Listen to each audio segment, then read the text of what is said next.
Welcome to this flight of the Retail Pilot. I'm Ken Pilot, former CEO and current brand advisor, investor, and board member. I'm thrilled to share with you some of the insights from retail's leaders and legends, as well as my perspective on retail today. This podcast is sponsored by the following. Boost your e-commerce site's traffic with video content. Sites with videos see 41% more traffic from search engines due to improved SEO and engagement. What's the solution? Meet Firework, the leader in AI-powered video commerce. Brands like Gap, L'Oreal, Unilever trust Firework to create interactive shoppable videos from live shopping to short-form content. Firework bridges digital and physical retail, increasing engagement and sales by over 3x. With Firework, you can easily integrate social media videos into your product pages and convert live streams into shoppable content. Plus, Firework offers AI-powered virtual assistants and video showrooms. That's why I'm an investor and advisor to Firework. Learn more at firework.com. On this week's flight of the Retail Pilot, I am joined by PJ Oleksak, CEO of nuts.com, and the first woman and non-family member to lead the company in its 94-year history. As CEO, she has built the company's multi-year strategy, developed business lines for B2B and gifting, and built a leadership team designed to scale the business. Prior to nuts.com, PJ was the chief business officer at Slice, the nation's leading technology and marketing solution for independent pizzerias, where she led Slice's go-to-market, operations, and innovation teams. Before Slice, she spent 8 years with FreshDirect as chief growth officer, 5 years in private equity at Pine Bridge Investments, and also worked as an investment banker analyst at Harris Williams, dealing with sell-side M&A transactions. PJ, welcome to the Retail Pilot. It's great to have you. Thank you so much for having me. It's great to be here. I mean, I'm reading this background. I am getting a little bit hungry, but how did you get into food? Was food your calling? How did you get into this industry? You know, it's really interesting because I think some things are just inherent in your DNA and you perhaps don't realize how much your upbringing impacts you until a little bit later when you're being reflective in life. But I actually come from a line of female entrepreneurs in food. My grandmother had Italian pizzerias. My mother had Italian delis. So I grew up in family food businesses, but I've always had a love for numbers. And so eye on the prize, wanted to be in finance, was excited to be on the private equity journey and really loved digging into businesses and found I had a natural interest in consumer products, logistics. And when an opportunity came for me to cross over and join the FreshDirect organization, I was really excited about the disruption of what was happening with food, with online grocery. And it was, gosh, in its infancy then, though it feels like old hat by now. And so I don't think I expected to go into food, but there was something natural inherent in me that ended up being really attracted to it, because from a finance brain, it tends to be leaner margins. So it's definitely a harder avenue to go into because you just have to be a really good operator to operate in businesses with thinner margins. But yeah, I've always just had a passion for it. I love food, and now I can't imagine being anywhere else. FreshDirect is a company that I frequent, or my wife frequents. I benefit from the orders, but definitely a very customer-centric business that has to operate in the background. What were some of the lessons learned or key lessons you learned at either FreshDirect or Slice that you brought with you to Nuts? I would say one of the big ones, and there were many from FreshDirect, I had 8 phenomenal years there working under the founder CEO. And I would say that my years in FreshDirect were like a 25 plus year career because I had a lot of great opportunities. Some of the things I take away and carry with me is true. It was interesting what you said about your experience because customer centricity was at the heart of everything in that business. And just being obsessed over what is the customer experience? How does this impact the customer? And really leading with what is good for them is good for the enterprise long term, and not making decisions based on short-term profits or other things that are going to actually hurt you long term in the eyes of the customer. Because the reality is, and we used to say this all the time at FreshDirect, and I've used this as I've moved on in food, is no one's going to starve because one business doesn't exist. There's going to be other places where you can get your food and find ways to feed your family. So you just have to be great And you have to remember you're providing a service. What does the customer care about? They care about trusted, high quality product. They want it to be convenient and fit into their lifestyle. And they're looking for solutions because especially when it comes to how you feed your family or how you feed yourself, there's a certain amount of that week to week that is going to be consistent, but then you're looking for inspiration. You get bored, but you want to balance being healthy and what meets the needs of your respective family. So I think customer centricity was just in the DNA of that company, and it guided every decision and every conversation for the senior leadership team. So that's something I definitely take away. The other thing I would say is it was a highly data-driven company, and we were just great operators. And I think you sometimes don't realize until you're in a different place how tight the organization was, how it leveraged its data, the maniacal focus on being great operators and really being just honest and open to being better. I think all of those kind of came together. The customer centricity was first and foremost, but always challenging ourselves and being hungry. No pun intended. It's certainly one of our core values at nuts.com. But how do you keep pushing yourselves to be better? I think those things are definitely ones I take with me. It makes so much sense to me to see how you worked at a place like FreshDirect and developed this modern attitude, point of view around the food business, and then were brought into a 94-year-old family-run, family-operated business. How did they find you? And when they found you, were they looking to you to be president and grow into the CEO role, or was that promise not there? Yeah. So it's really interesting because Jeff Braverman's the founder of nuts.com, and it's a miracle we didn't know each other already. And I think ultimately the food space, particularly online food, is a very small world. I think the older we get, the more experience we get. We just continue to see how small the world actually is. And so we didn't know each other, but we had probably 1 degrees of separation in terms of our network. And so what had happened really for Nuts is they had seen a huge spike during COVID, as many online food companies did. And essentially Jeff, being super smart, very strategic, and very humble, as well, we were thinking we were on the other side of COVID. I think there's a question mark on where that line is actually drawn. He essentially was like, I've got this huge scale now. I don't have the systems, people, and process to support this new scale, let alone think about where do we take it. And so he decided at that point he needed to bring on a president.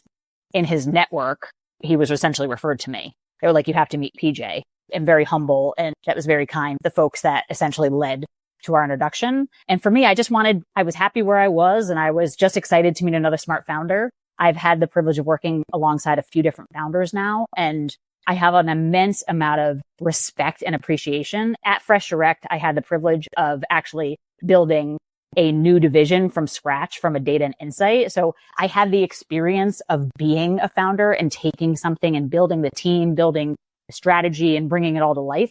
So I have an immense amount of appreciation and a very high natural sense of ownership and accountability. So I know how to respect and pay honor to that history and partner with a founder. And so for me, when Jeff and I met, I was excited about the complementary nature of our skills. I am very much so, where are we going? What is the big picture? How do we build a plan to get there? What do we need systemically and from a team structure standpoint to actually bring it to life? Bring that from 5 years to 3 to 1 to the next quarter, and then go. So I'm much more structured in how I approach the world, and I'm very much so a team builder. I pride myself on building what I call high performing, happy teams. And so I think whereas he knew everything about the business and had that traditional founder, I'll get in there and do every single job. And he's also just happens to be very, very brilliant. So we had complementary skill sets, and it was just very clear that it would kind of be a beautiful partnership. And I love the idea of coming in and helping this family evolve for their next stage of growth. They're just really good people. And I was so impressed by the culture of the organization and what the opportunity was that I saw. So to me, when I came to the table, it was very much so build, help us, come in as president. But certainly from the onset between Jeff and I, there was always a conversation of it would get to a certain place where it would be a natural step for me to take over the reins. We didn't have a set timeline. It was going to be what felt right. How did the organization evolve? How did our growth plans and the strategy evolve? And we would just stay in connection on that. And I think little by little in my first year and a half, as I would build an area, I would take over more scope of the company. And essentially about a year and a half in, it got to the inflection point where there really wasn't much that wasn't reporting to me directly anymore. And this certainly the areas that didn't report to me on our senior leadership team were starting to question, like, where's this going? And so we made the move. It's interesting just the hearing about the transition and some of the things that you probably brought up, you introduced, you implemented. What was the most challenging thing that you had to implement where the other people on the team that had been part of the team, looked at and said, why are we doing this? What was the most challenging opportunity that you brought to Nuts.com? Well, I think, and it's interesting because I think coming in and being a change agent or evolving a growth strategy or where a company is headed, the hardest thing to change always is culture.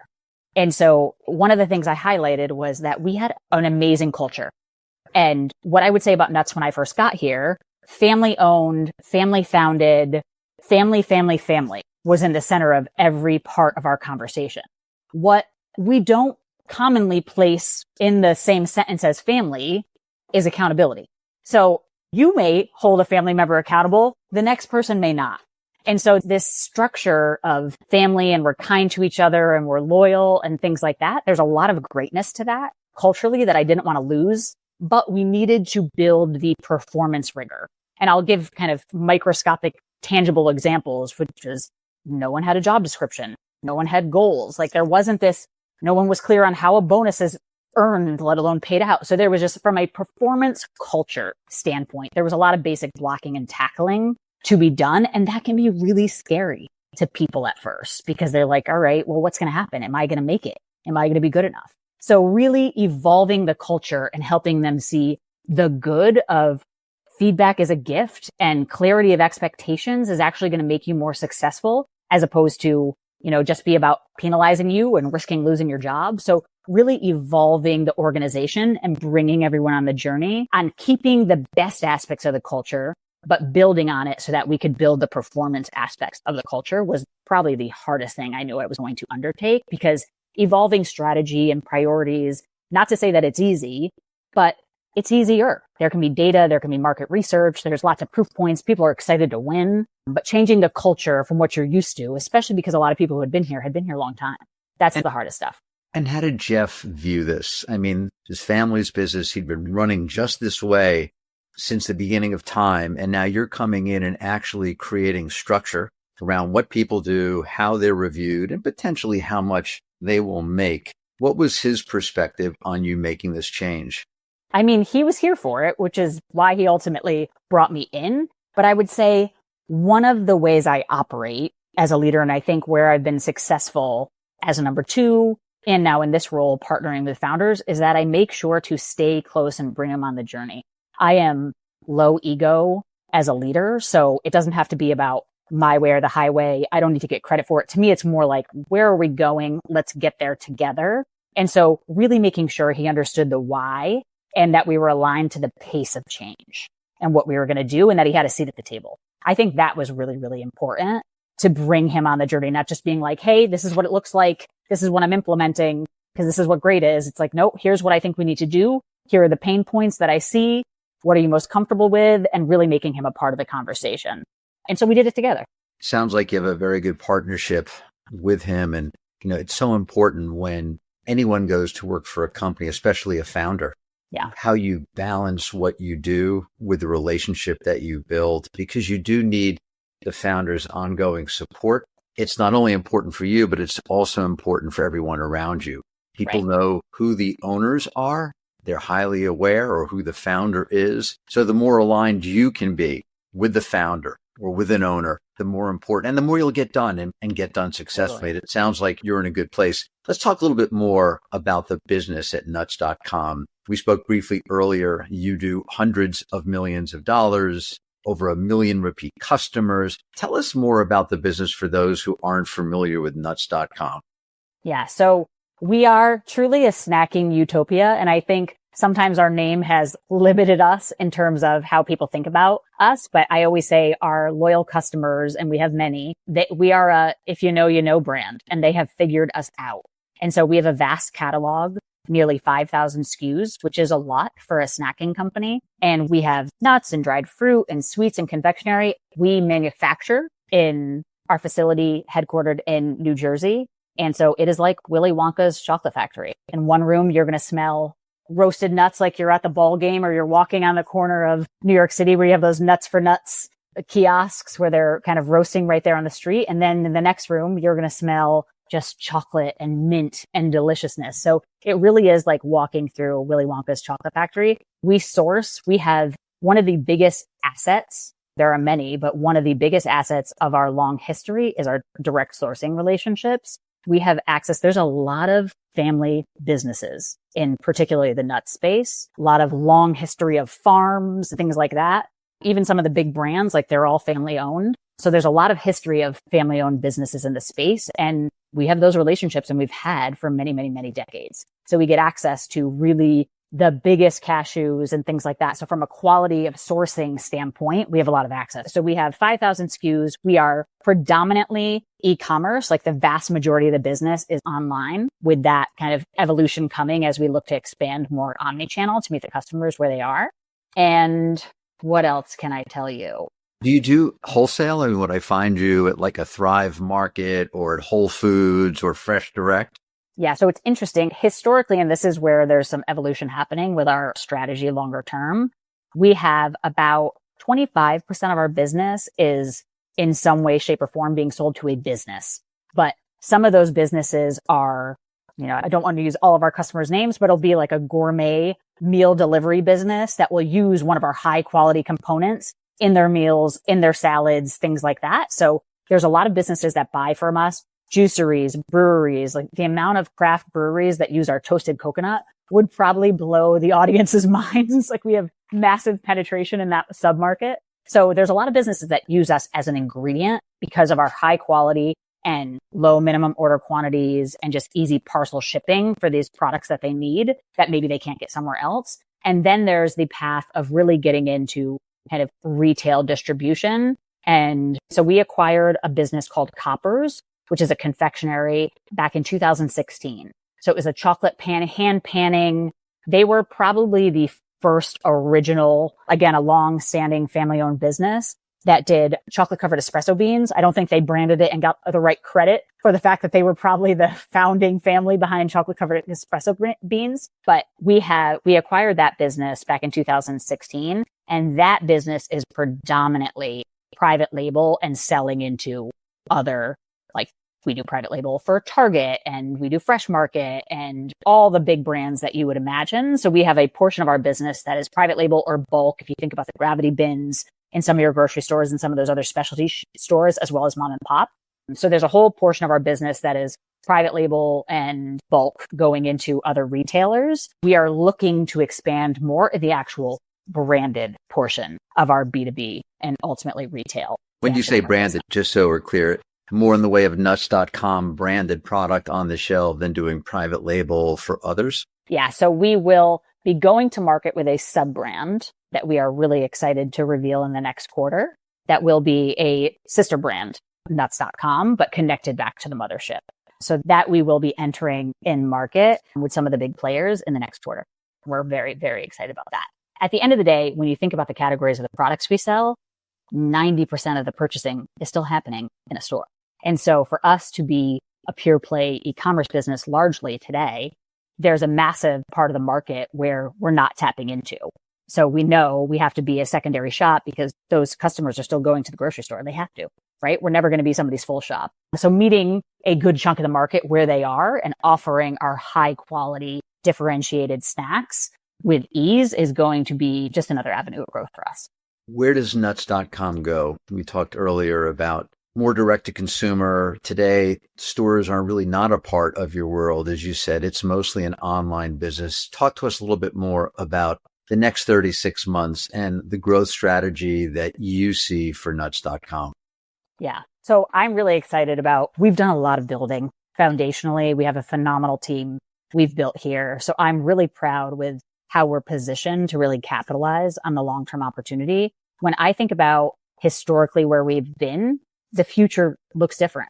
And so we are going to continue to be a high quality, trusted player in the premium snacking space, but really owning our position as a snacking brand that is omnichannel. So I think the wholesale retail opportunity is a big one, but it's also how do we continue to evolve and help the world understand what our brand stands for? When I started, I said, our brand is if you know, you know, and it is bifurcated. Either you meet people who are evangelical about nuts.com and they love us. Our NPS is through the roof. The loyalty for our customers is phenomenal. And then there's others that just have no clue who we are or think we just sell nuts, right? So I think there's a massive opportunity to actually evolve our shopping experience and our offering to really create curated discovery and different solutions for customers to really support their snacking needs, snacking trends.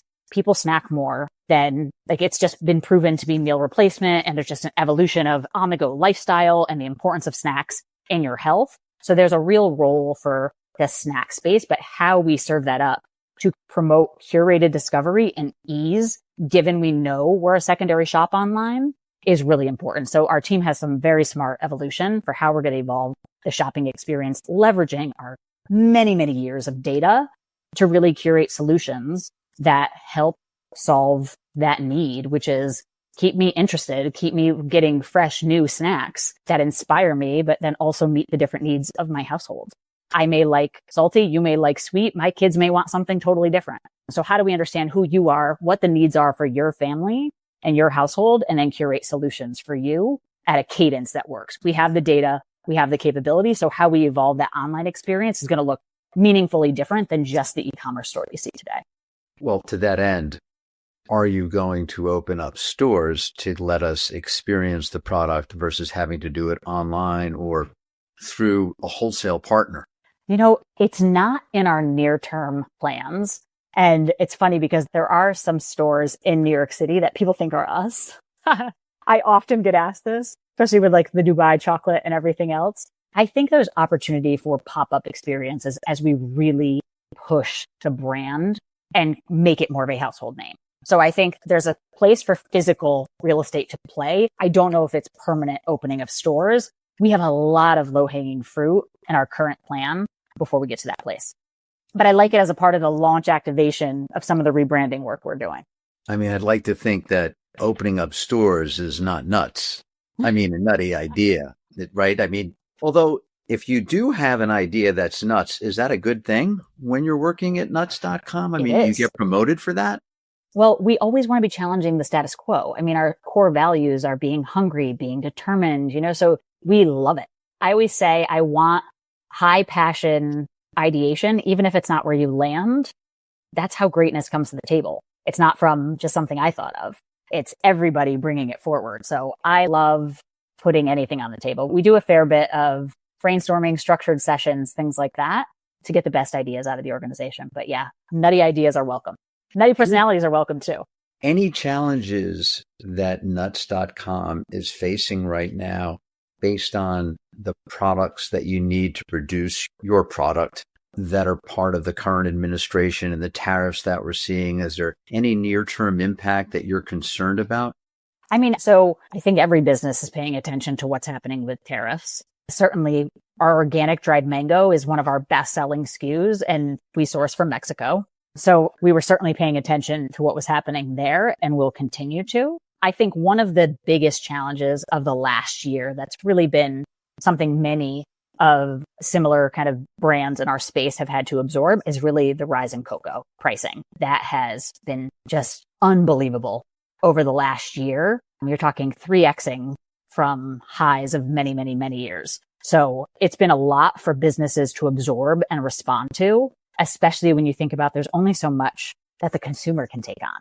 And so how you actually balance, we were probably slow to really pass along any pricing to our customers because we really wanted to see what was happening. And honestly, we were probably pretty hopeful that the market would come back in line, and it really just hasn't. It's just stayed very, very high. And so you hear it on Nestle and some of these other players, they're talking about it. And there was a lot of shrinkflation and things like that. Again, actions we didn't take. And so there are things we are going to have to do to respond to that market and hope that it comes in line. But we try to work really closely in partnership, particularly for our wholesale customers, to make sure that any changes we make are really transparent and that we're working in partnership together, because you don't want to depress demand significantly with some of these changes, and the consumer can only absorb so much. So really balancing things like commodity costs and some of the trends, we're always paying attention to that. But cocoa was a big one the last year. Yeah, it'll be interesting to see where we go. There's so many tariffs being added on a daily basis. It's hard to really imagine what will be out of bounds, what will be inbounds, and then it'll all change again anyway. So film at 11, as they say.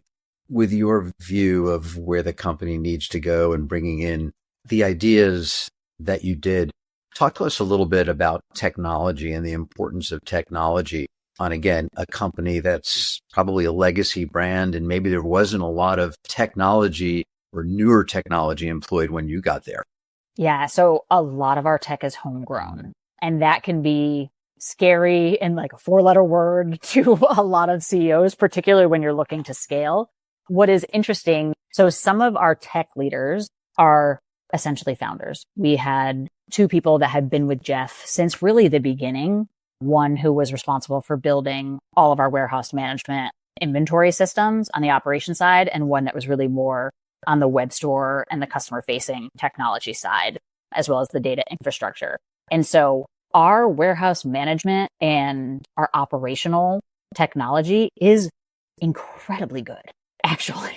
And when we think about, since I've been CEO, I brought in a new CTO to really help prepare us for scale and everything we need to do. And really the assessment was on the warehouse management side, we could still double plus the business before we need to actually consider evolution and investments there. It doesn't mean we're still continuing to develop and improve things, but like we're actually pretty strong on the e-commerce and the rest of the technology side. We're always evaluating, listen, you see when you have Shopify and other platforms like that, they're investing a fortune every year in R&D. And so just being able to keep up with what's new to market is, I think, a question anyone with a homegrown tech stack is going to keep evaluating in the e-commerce space. And so we're always looking at that. Again, we've been really lucky. We've had a lot of longevity. I think the team's done a good job with replatforming and kind of upgrading on certain tools, but we're always looking at it. I think the area that I've probably been most impressed with over the last year is really how our teams are adopting AI. And I think what has been very cool about that is it's happening from the middle.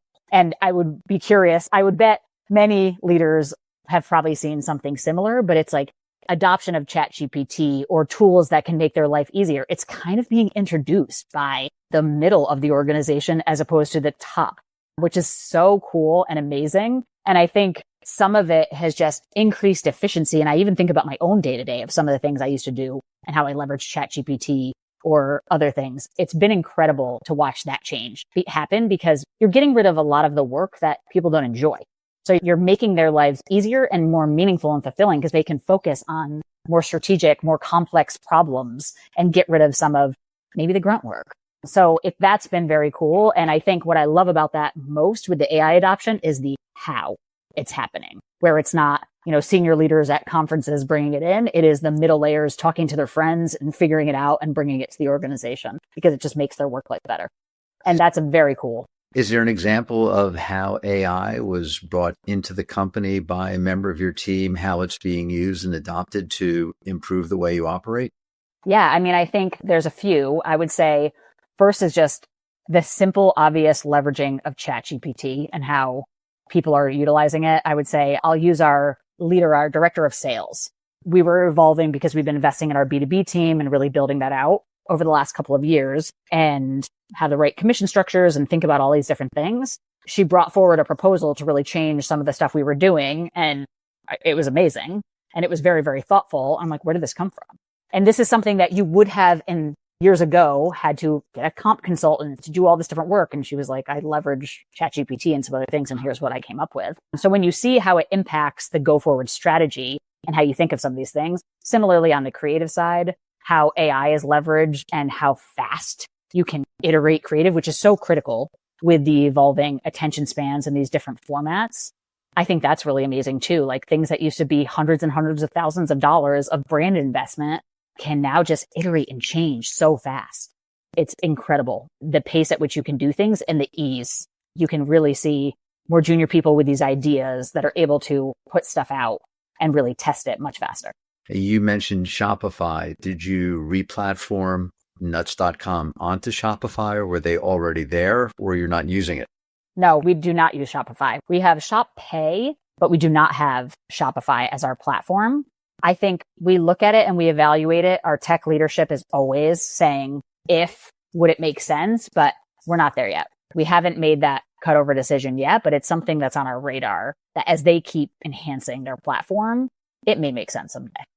Got it. Let's talk a little bit about your leadership style. I've gotten a good sense so far about how you partner with Jeff, founder, some of the new ideas that you've brought to the team. How do you rally the team together? Are you a Zoomer? Are you an emailer? Are you an all hands meeting? How do you connect best with the people on your team?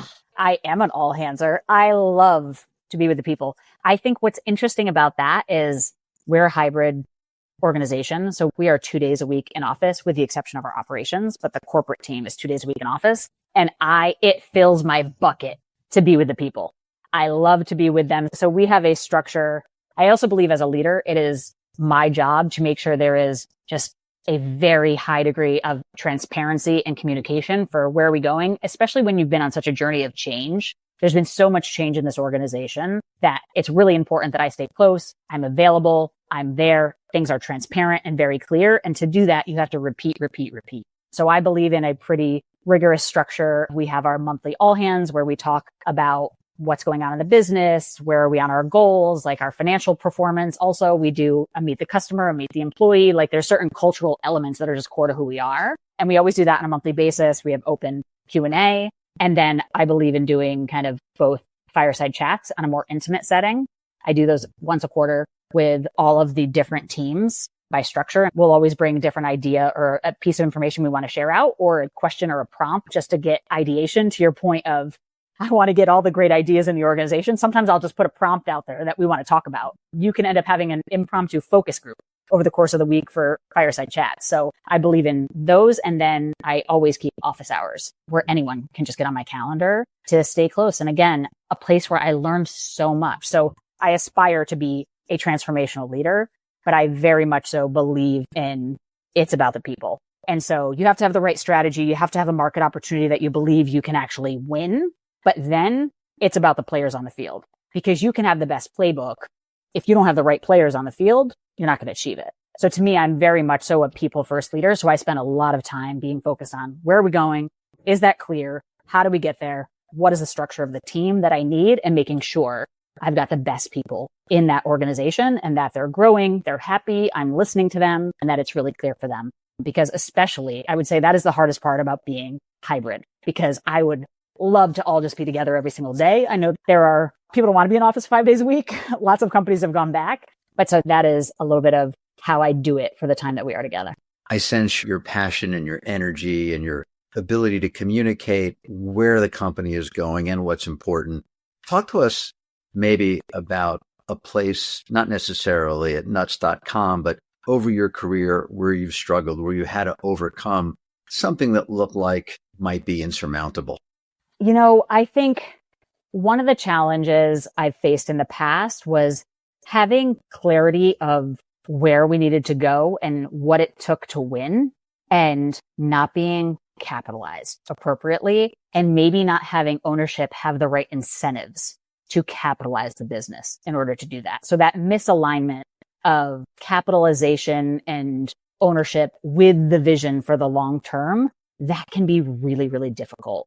And I would say that I've seen that once in my past, and it can be really hard to keep a team motivated. It can be really hard to kind of put all this work in to kind of build the direction and the plan for where you want to go. And you see it, you can taste it. It's right there, but maybe ownership doesn't have the same risk profile, or they changed their mind, or something else happened, something in the market shifted. That can be really, really tough. And I've seen that once in my past and had to navigate that. And it was tough. It looks like you have the clear ingredients for alignment now, and it sounds as though things are moving extremely well in terms of the direction of the business and where you want to take it. Yeah. Okay, let's jump into rapid fire. PJ, are you ready? I'm ready. Favorite trail mix? Bourbon Street Mix. Favorite nut? Virginia roasted peanuts. It wouldn't be a person at the company. Okay. Person you'd most like to meet? Jeff Bezos. Favorite streamed show? It was Succession. Now I'm looking forward to the next season of White Lotus. Final question. Your favorite place to travel? Tuscany in Italy. I would move there someday. 100% agree with you. And with that, we'll land this flight of the Retail Pilot. PJ, it's been a pleasure to have you on board. Great seeing you. Thank you so much. Really appreciate it. For any of our listeners that want to try nuts.com who have yet to try it, there is a promo code available. You'll see it for all new customers, 20% off your first purchase, and I would highly recommend it. Thanks for tuning in to this week's flight of the Retail Pilot, and please give us a review on your favorite podcast platform.